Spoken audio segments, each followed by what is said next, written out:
19th sum. Arun carries on hardware business and does not keep his books on double entry basis. That means he maintained incomplete records. The following particulars have been extracted from his books. Here some liabilities and assets values are given, that is opening balance and closing balance are given. From this information they ask to prepare trading profit and loss account and balance sheet. That means they ask to prepare final accounts. In according to incomplete records, if we need to prepare final accounts means we need to follow some steps. First step, we have to prepare statement of affairs to ascertain capital. Then we have to prepare total debtors and creditors account for find out the credit sales and credit purchase. Then in the last step, we have to prepare trading profit and loss account and balance sheet. So let us see the assets and liabilities value. First one, land and buildings, 2,40,000. This is opening balance. Then 2,40,000. This is closing balance. Stock in trade, 1,20,000 opening balance, closing balance 1,70,000. Then debtors opening balance 40,000, closing balance 51,500. Then creditors opening balance 50,000, closing balance 45,000. Cash at bank opening balance 30,000, closing balance 53,000. So from this opening balance only we have to prepare statement of affairs to ascertain opening capital. This closing balance should be taken to prepare balance sheet. So statement of affairs in the opening balance வச்சு தான் நம்ம prepare பண்ணணும், find out பண்ணணும். Balance ஷீட்டுக்கு closing balance தான் எடுத்துக்குவோம். இதுதான் இதில் important point. Then other informations also given here. Wages 65,000. this is direct expenses, trading accountல ரெக்கார்ட் பண்ணுவோம். then carriage outward profit and loss accountல ரெக்கார்ட் பண்ணுவோம். then sundry expenses also we have to record in profit and loss account. then cash paid to creditors, it should be recorded in the creditors account. then drawings, there are some adjustments related drawings in the balance sheet. Capital, add net profit, less drawings. Then total sales during the year was 7,70,000. So total sales கொடுத்துருக்காங்க அப்படின்னா cash sales plus credit sales தான் total sales. So we no need to prepare total debtors account. debtors opening balance இருக்கு, closing balance இருக்குது. Credit sale தான் find out பண்ணுவோம் total debtors மூலமாக. ஆனால் இங்கே என்ன கொடுத்துருக்காங்க, டோட்டல் சேல்ஸ் கொடுத்துட்டாங்க. ஸோ அதில் கேஷ் சேல்ஸ் கிரெடிட் சேல்ஸ் ரெண்டுமே இன்க்ளூட் ஆகிருக்கும். So we no need to prepare total debtors account. Then purchase return during the year were ₹30,000. So இங்கே பர்ச்சேஸ் ரிட்டர்ன் கொடுத்துருக்காங்க, ஆனால் பர்ச்சேஸ் ரிலேட்டடான இன்ஃபர்மேஷன்ஸ் இல்லை. So we have to prepare total creditors account.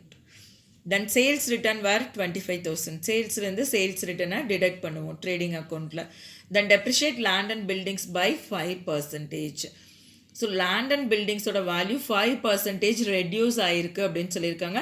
Land and பில்டிங்ஸோட value 2,40,000. 2,40,000க்கு 5% find out பண்ணால் 12,000 வரும். அந்த 12,000 ப்ராஃபிட் அண்ட் லாஸ் அக்கௌண்ட்டோட டெபிட் சைடு ரெக்கார்ட் பண்ணுவோம். அதே மாதிரி இந்த 2,40,000லேருந்து 12,000 டிடெக்ட் பண்ணி அசட்டில் ரெக்கார்ட் பண்ணுவோம். Then provide 1,500 for doubtful debts.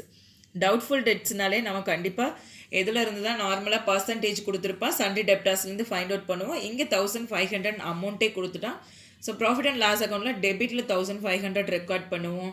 Asset side 51,500லேருந்து 1,500 டிடெக்ட் பண்ணி பேலன்ஸ் அமௌண்ட்டை அவுட்டர் காலத்தில் காட்டுவோம். ஸோ இங்கே trading profit and loss account balance sheet வந்து 31 December 2018க்கு ப்ரிப்பேர் பண்ண சொல்லியிருக்காங்க. ஸோ ஃபஸ்ட்டு ஓப்பனிங் கேபிட்டல் எப்படி ஃபைண்ட் அவுட் பண்ணுறதுன்னு பார்க்கலாம். So first statement of affairs prepare பண்ணுறோம். டபுள் சைடு ப்ரிப்பேர் பண்ணோம். அசட் ஐட்டம் எல்லாமே கொடுத்துருக்காங்க கொஸ்டினில். அதில் ஓப்பனிங் பேலன்ஸ் எல்லாமே ரெக்கார்ட் பண்ணுறோம். லயபிலிட்டிஸில் கிரெடிட்டாஸ் மட்டும்தான் வரும். ஸோ அசட்டில் land and buildings 2,40,000, stock 1,20,000, debtors 40,000, cash at bank 30,000. So liability சைடில் கிரெடிட்டாஸ் 50,000 ரெக்கார்ட் பண்ணுறோம். ஸோ இவ்வளோ தான் அசட்ஸ் அண்ட் லயபிலிட்டிஸ் சம்மில் கொடுத்துருக்காங்க. ஸோ அசட் சைடு டோட்டல் பண்ணுறோம் 4,30,000. அது லயபிலிட்டி சைடும் அந்த 4,30,000 எழுதணும். ஸோ 4,30,000லேருந்து 50,000 டிடெக்ட் பண்ணால் we get 3,80,000 as opening capital.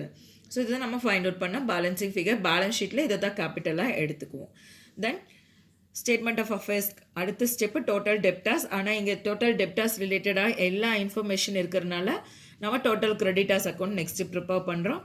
So as usual format தான். ஃபார்மேட் தரவாக இருந்தால் போதும். ஓப்பனிங் பேலன்ஸ் கிரெடிட் பேலன்ஸாக தான் இருக்கும் டோட்டல் கிரெடிட்டாஸ் இது. So by balance brought down 50,000.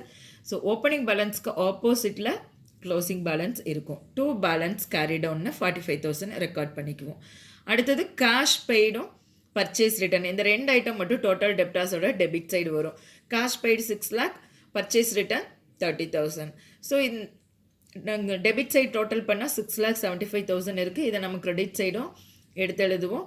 6,75,000. So 6,75,000லேருந்து 50,000 டிடெக்ட் பண்ணால் we get 6,25,000 as credit purchase. So total கிரெடிட்டாஸ்க்கு அப்புறம் trading profit and loss account prepare பண்ணுவோம். நெக்ஸ்ட்டு ஃபைனலாக பேலன்ஸ் ஷீட் ப்ரிப்பேர் பண்ணுவோம். ஸோ டபுள் சைடு ப்ரிப்பேர் பண்ணுறோம். கிரெடிட் சைடு ரெண்டு ஐட்டம் தான் வரும். ஒன்று sales less sales return, other one is closing stock. So total sales value கொடுத்துருக்காங்க 7,70,000. Then sales return 25,000. ஸோ ரெண்டையும் டிடெக்ட் பண்ணால் அவுட்ரு காலத்தில் 7,45,000 ரெக்கார்ட் பண்ணுறோம். தென் க்ளோசிங் ஸ்டாக் 1,70,000. ஸோ இது ரெண்டு ஐட்டம் தான் கிரெடிட் சைடு வரும். டெபிட் சைட் ஃபர்ஸ்ட் ஐட்டம் எப்பவுமே ஓப்பனிங் ஸ்டாக் தான் வரும். To opening stock 1,20,000. So credit purchase நம்ம டோட்டல் கிரெடிட்டாஸ் மூலமாக அக்கௌண்ட் மூலமாக ஃபைண்ட் அவுட் பண்ணியிருக்கோம் 6,25,000. அதிலிருந்து பர்ச்சேஸ் ரிட்டர்னை டிடெக்ட் 30,000 டிடெக்ட் பண்ணால் 5,95,000 அவுட்ரு காலத்தில் ரெக்கார்ட் பண்ணுவோம். தென் வேஜஸ் இது ஒரு டைரக்ட் எக்ஸ்பென்சஸ் ட்ரேடிங் அக்கௌண்ட்டில் தான் ரெக்கார்ட் பண்ணுவோம் 65,000. ஸோ எல்லா ஐட்டமும் ரெக்கார்ட் பண்ணதுக்கப்புறம் எந்த சைட் டோட்டல் அதிகமாக இருக்குன்னு பார்க்குறோம். கிரெடிட் சைட் டோட்டல் தான் அதிகமாக இருக்குது. ஸோ அந்த டோட்டலை அந்த 9,15,000 டெபிட் சைடும் ரெக்கார்ட் பண்ணுறோம். ஸோ இந்த 3 ஐட்டம் டெபிட்டில் இருக்கிற இந்த 3 ஐட்டம் ஆட் பண்ணால் நமக்கு வர டோட்டல் 7,80,000. ஸோ 9,15,000லேருந்து 7,80,000 டிடெக்ட் பண்ணால் we get 1,35,000 as gross profit. So இப்போ ட்ரேடிங் அக்கௌண்ட் முடிஞ்சு இந்த கிராஸ் ப்ராஃபிட்டை அப்படியே ப்ராஃபிட் அண்ட் லாஸ் அக்கௌண்ட்டுக்கு ட்ரான்ஸ்ஃபர் பண்ணணும். By gross profit 1,35,000. So income எல்லாம் இருந்ததுன்னா ப்ராஃபிட் அண்ட் லாஸ் அக்கௌண்ட்டோட கிரெடிட் சைடு இந்த சம்மில் எந்த இன்கமும் இல்லை, எக்ஸ்பென்சஸ் மட்டும் இருக்குது. அதை நம்ம டெபிட் சைடு ரெக்கார்ட் பண்ணுவோம். அந்த இன்டைரக்ட் எக்ஸ்பென்சஸ் எல்லாத்தையும் டெபிட்டில் ரெக்கார்ட் பண்ணுவோம். First to carriage outward 7,500. Then sundry expenses 28,000. Depreciation on land and buildings அது ஒரு எக்ஸ்பென்சஸ். ஸோ 2,40,000லேருந்து 5% கால்குலேட் பண்ணால் 12,000 வரும். அதை டெபிட்டில் ரெக்கார்ட் பண்ணுவோம். Then provision for bad and doubtful debts உடனே அட்ஜஸ்ட்மெண்ட்ஸில் 1,500 கொடுத்துருக்காங்க. ஸோ அட்ஜஸ்ட்மெண்ட்டில் இருக்கிற இந்த ரெண்டு ஐட்டம் மட்டும் 2 தடவை என்ட்ரி பண்ணுவோம். ஒன்று ப்ராஃபிட் அண்ட் லாஸ் அக்கௌண்ட்டில், இன்னொன்று பேலன்ஸ் ஷீட்டில். ஸோ எல்லா இன்ஃபர்மேஷனும் ரெக்கார்ட் பண்ணதுக்கப்புறம் கிரெடிட் சைட் டோட்டல் பண்ணுவோம் 1,35,000. அதை டெபிட்டில் ரெக்கார்ட் பண்ணுறோம். ஸோ மேலே என்னென்ன ஐட்டம் இருக்கோ அந்த ஐட்டமை டோட்டல் பண்ணி இந்த 1,35,000ஆல் இந்த டோட்டல் அமௌண்ட்டை டிடெக்ட் பண்ணால் நமக்கு வர்ற ஆன்சர் தான் net profit, that is 86,000. So இந்த நெட் ப்ராஃபிட்டை நம்ம எங்கே ட்ரான்ஸ்ஃபர் பண்ணுறோன்னா கேபிட்டல் அக்கௌண்ட்டுக்கு ட்ரான்ஸ்ஃபர் பண்ணுறோம். ஸோ இதோட ப்ராஃபிட் அண்ட் லாஸ் அக்கௌண்ட் முடிஞ்சு then next we have to prepare balance sheet. So balance sheet also we have to prepare two sides, left hand side liability, right hand side asset. So லைபிலிட்டிஸில் எப்போவுமே first item capital record பண்ணுவோம். So capital find out பண்ணியிருக்கோம். From through the statement of affairs we get capital 3,80,000. From that capital we have to add net profit 86,000. Then total 4,66,000. From that 4,66,000 we have to deduct drawings 10,000.